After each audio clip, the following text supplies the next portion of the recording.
हमारे साथ है कांग्रेस के वरिष्ठ नेता राजीव शुक्ला जी। राजीव जी, आपसे ये जानना चाहेंगे, पहला सवाल कि आखिर क्या मजबूरी हो गई जो आप लोगों ने तेजस्वी यादव को सीधा सीएम कैंडिडेट मान लिया? देखिए, गठबंधन में बड़े दल का जो लीडर होता है ये उसके ऊपर छोड़ा जाता है कि वो नेतृत्व को चुने। लेकिन जब गठबंधन की सरकार होती है तो हमेशा मिलजुल के निर्णय लेते, मिलजुल के काम करते। और इस मामले में ये देखा गया कि हमारा तालमेल राजद के साथ पूरी तरह से अच्छी तरह से है।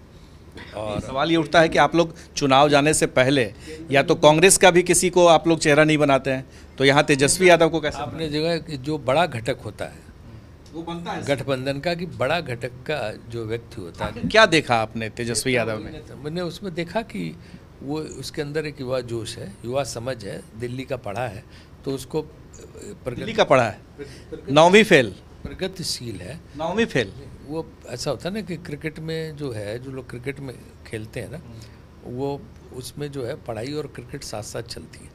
तो मैंने वो देखा कि उसके अंदर एक पढ़े लिखे व्यक्ति से ज़्यादा समझदारी है, मैंने पाया उसके अंदर। बातचीत आप करो तो वो मैंने देखा कि वो जो है हर चीज़ पे उसके बहुत विचार जानकारी के हैं और प्रगतिशील भी है, विकास के लिए भी उसके मन में है।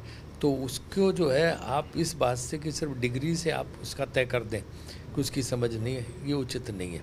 और मैंने तो ये देखा कि आज जो उनको आलोचना कर रहे हैं वो अपने साथ उनको उप मुख्यमंत्री भी रखे हुए, तब उन्होंने नहीं एक अच्छा क्लास 9 की बात की थी, तब तो इन्होंने बात उठाई नहीं। मैं उनकी बात नहीं कर रहा हूँ, मैं आपसे सवाल पूछ रहा हूँ। आज क्लास 9 की बात होने लगी।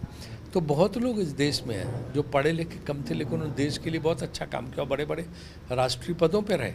तो ये बात नहीं है। तो आपको लग रहा है कि डेमोक्रेसी में, इसीलिए आपने देखा होगा कि एजुकेशन क्वालिफिकेशन का क्राइटेरिया नहीं है। मान लिया कि आपने मान लिया, ठीक है, ये बात आप जो कह रहे हैं, आप अपनी बातों को एक लॉजिक दे रहे हैं, तर्क दे रहे हैं, पर सवाल ये उठता है कि उनके ऊपर इतने भ्रष्टाचार के आरोप लगे हुए हैं, भ्रष्टाचार का मुकदमा चल रहा है, इतनी कम उम्र में करोड़ों की संपत्ति अर्जित करने का आरोप लगा हुआ है, मुकदमा भी बाकायदा चल रहा है, न सिर्फ आरोप लग रहा है। तो ऐसे में आपको नहीं लगता है कि इसका नुकसान होगा? देखिए, आपके सवाल में इसका जवाब है, आप स्वयं दे रहे हैं। आरोप लगे हैं, नहीं, मुकदमा चल रहा है। चलिए, मुकदमा चल रहा, अभी ना मुकदमे का फैसला आया है और ना आरोप सिद्ध हुए।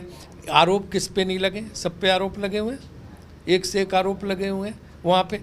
तो ये राजनीति में आरोप लगा दिए जाते हैं, आरोप के बेसिस पे कुछ नहीं। जब सिद्ध हो जाए कोई, जो सिद्ध होने के बाद ही आप किसी को सजा दे सकते हैं। तो सिद्ध होने वाले को क्या कहेंगे तब? नहीं, जो जब सिद्ध नहीं हुए हैं, है ना, तब ये हाल है। कितने आरोप हम लोग वहाँ, तो मोदी जी ध्यान ही नहीं देते कितने लोगों पे हमने मध्य प्रदेश का। अब पहले बिहार पे आइए राजीव जी, पहले बिहार पे आ जाए, अभी मध्य प्रदेश से बिहार की बात कर रहे हैं। तो आपने कहा, एक सवाल है, आपने कहा कि सिर्फ आरोप लगना या मुकदमा कोई बात नहीं है, सिद्ध होने चाहिए। तो लालू यादव को तो सिद्ध हो चुका है, वो तो जेल में है, सजा याफ्ता है। तो भ्रष्टाचारी जो आप कह रहे हैं, तो आप इसका मान रहे हैं कि वो भ्रष्टाचारी हैं लालू यादव? फिर आपने अपने सवाल में जवाब भी दे दिया, क्योंकि लालू यादव तो चुनाव नहीं लड़ रहे, न वो मुख्यमंत्री के कैंडिडेट। पार्टी के सर्वे सर्वा हैं, वो तय करते हैं, आपके नेता उनसे बात करते हैं। उनको तो सजा मिल गई ना, उनको तो सजा दे दी गई, तो न चुनाव लड़ रहे हैं, न वो मुख्यमंत्री पद के उम्मीदवार हैं। तो अभी से आप तेजस्वी को क्यों बेवजह इसमें घसीट रहे हैं? अच्छा, चलिए, एक सवाल बड़ा मौजूद है यहाँ पर कि नित्यानंद राय जो केंद्रीय गृह राज्य मंत्री हैं, उन्होंने कहा कि अगर बिहार में सरकार बन जाएगी तो जो कश्मीर में जिन आतंकवादियों को वो भगा रहे हैं, जिनके खिलाफ वो लड़ रहे हैं, वो यहाँ पनाह ले लेंगे अगर महागठबंधन की सरकार बन जाती। तो भैया, कश्मीर के तो बगल में पंजाब है, कांग्रेस की सरकार है, वहाँ कौन से कश्मीरी आतंकवादी पनाह ले रहे हैं? आतंकवादियों से तो हमेशा कांग्रेस ही लड़ी है। कांग्रेस ने घाटी में कश्मीर में शांति पैदा की तो उमर अब्दुल्ला और कांग्रेस सरकार थी। जब गुलाम नबी आज़ाद मुख्यमंत्री थे, सबसे ज़्यादा शांति कश्मीर में तब आई, सबसे ज़्यादा लोगों की आमदनी बढ़ी, व्यापार हो गया, टूरिस्ट जो है पर्यटक जाने लगा पूरे देश से कश्मीर से। जो गुलाम नबी आज़ाद की सरकार के ज़माने में था या उमर अब्दुल्ला कांग्रेस की मिलीजुली सरकार के ज़माने में था माहौल, क्या आज कश्मीर में है? कभी नहीं। तो हमारा तो रिकॉर्ड रहा कि हमने कश्मीर में शांति लाई है और सबसे ज़्यादा आतंकवादियों को सजा दी है। इनकी सरकार में तो पार्लियामेंट तक पे अटैक हो गया था, आतंकवादियों ने कर दिया था भाजपा की सरकार में। तो ये क्या बात करते हैं? अच्छा, बिहार में आप आपका क्या दावा है? आप कम सीटों पर लड़ रहे हैं, हालांकि पिछले 2015 के मुकाबले ज़्यादा सीटों पर आप लड़ रहे हैं, तो क्या दावा है? क्या आप लोगों की कितनी सीटें आएंगी? कि यहाँ पे स्पष्ट बहुमत आएगा, महागठबंधन का सरकार बनेगी, स्ट्राइक रेट बहुत अच्छा होगा कांग्रेस का भी और आरजेडी का भी। लेकिन आप लोगों का कोई मिलजुल करके कोई घोषणा पत्र नहीं तैयार हुआ है। नहीं, घोषणा पत्र आएंगे, हम लोगों की आपसी सहमति जिन बिंदुओं पर है, जिनको ये बोला जाता है कि जो है point of common minimum program, वो भी होगा एक बार सरकार आ जाए, और इसके अलावा हमारा अपना घोषणा पत्र भी आएगा। आप लोग का एक साझा आएगा घोषणा पत्र? देखिए, हमारा जो ज़्यादातर मुद्दों पर सहमति है, बेरोजगारी का मुद्दा हो, पूरी तरह से हमारी सहमति है। बेरोजगारी पर ये तेजस्वी यादव कोर्ट के मुताबिक 1 करोड़ 20 लाख लोग युवा बेरोजगार हो चुका है यहाँ पे बिहार में, करोड़ों युवा वहाँ बेरोजगार है, किसान परेशान है, उसके लिए भी हम। तेजस्वी यादव कह रहे हैं कि 10 लाख युवाओं को नौकरी देंगे पहली कैबिनेट में अपनी कलम से। सही बात संभव है? सही बात है, क्यों नहीं देंगे? तमाम संभव है? 21 लाख, अगर आपने पिछले, मेरा सवाल संभव है? 10 लाख सरकारी नौकरी दे पाना संभव है? बिल्कुल संभव है, क्योंकि 2019 का जो घोषणा पत्र आया था उस समय भी 22 लाख तो सरकारी पद देश में खाली पड़े थे जो भरे नहीं थे उन्होंने, और उसके बाद लगातार बढ़ रहे हैं।